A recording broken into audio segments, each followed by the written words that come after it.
Pero vamos a platicar a fondo precisamente sobre este tema, mi querida Belinda, si te parece bien, con el analista Federico Taboada. Federico ha estado muy cerca de todo lo que acontece alrededor precisamente del Tren Maya y lo saludamos con mucho gusto. Federico, ¿cómo estás? Buenas tardes. Jesús, Belinda, ¿cómo están? Muy buenas tardes. Qué gusto que nos acompañes. Gracias, Federico. Aquí estoy a sus órdenes. Gracias. Oye, pues yo de entrada te preguntaría, pros, contras del Tren Maya. ¿Cómo defines precisamente esta obra hoy que está arrancando ya de esta manera en su primer tramo, Federico? Bueno, pues los pros son muy sencillos de comentar. Es una obra de transporte público para la zona más olvidada históricamente del país y que estaba condenada o a no moverse o a moverse de un lugar a otro en autobuses de muy mala calidad, caros, a través de carreteras en pésimas condiciones. Hoy lo pueden hacer en un tren que viaja a 160 kilómetros por hora por una tarifa más barata que la de autobús y lo pueden hacer además en trayectos muy eficientes porque el autobús va en la carretera, en el tráfico, parándose en las casetas y demás, mientras el tren lo hace de manera muy eficiente y moviendo a muchas más personas. Los trenes se privatizaron en 1995 con el presidente Zedillo, con un argumento pues bastante falaz, que en ningún lugar del mundo se lo compraron más que aquí en México. Y hoy vemos el resurgir de los trenes, no solo es el Tren Maya, es el tren transísmico, y son más trenes de pasajeros que se están impulsando, y la movilidad en trenes es algo que seguimos, que tenemos que seguir impulsando y avanzando en todo el país. Federico, ¿qué intereses afecta el Tren Maya? Pues principalmente de las empresas de autobuses que hay en esa zona. En esa zona predomina un grupo que tiene 3 letras después de esa palabra, y que hasta ahorita tenía el monopolio para mover gente de una ciudad a otra, pero hacía a través de trayectos muy caros, de trayectos muy ineficientes y muy tardados. Y claro, con la llegada del Tren Maya, como en todos los países de Europa, pues los autobuses se ven desplazados por una manera de transportarse más rápida y más barata. Entonces la gente no lo va a pensar 2 veces antes de subirse al tren. Y pues los principales afectados eran ellos.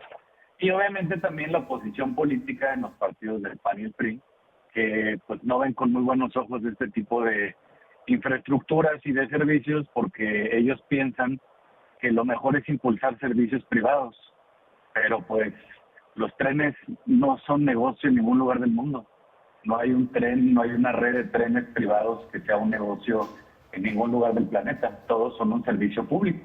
Los trenes, recordémoslo, como cualquier servicio público, como la educación, como las bibliotecas, como los hospitales, no tienen por qué ser un negocio, son un servicio público. Y para eso llegó el Tren Maya. ¿Cuáles son las contras de esta mega obra, Federico? Pues fíjate que hay afectaciones ambientales, pero estas afectaciones ambientales se van a ver resarcidas porque con el Tren Maya pues mucha gente va a dejar de usar su coche, va a dejar de utilizar el avión, que es el medio más contaminante del planeta, va a dejar de utilizar el autobús, que también es bastante ineficiente, y se va a mover en un tren eléctrico. Entonces hay afectaciones ambientales que pueden ser resarcidas, pero diría que tal vez otro tema en contra del tren, que fue externo al tren, fue que el presupuesto se tuvo que elevar del tren, pero esto tuvo que ver más bien con el aumento del precio del acero a nivel internacional, porque cuando se planeó el Tren Maya en un primer momento tenía 16 estaciones y ahora tiene 39 estaciones y paraderos. La gente estuvo demandándole al gobierno que hubiera una parada o que hubiera una estación en su comunidad para poder comunicar. El Tren Maya tuvo que tener muchas estaciones. Federico, estamos perdiendo la comunicación. Mi querido Federico, estamos perdiendo un poco la comunicación contigo. No sé si nos alcanzas a escuchar. No, parece que... mejor? Ahí Ya te escuchamos. Sí, Bueno, les comentaba que es complicado ver puntos en contra en este tipo de infraestructuras porque sería como oponerse a un hospital, a una escuela, a un jardín de niños. Es un servicio público Y bueno, lo que hoy queremos es que se impulse este tipo de infraestructura en el resto del país.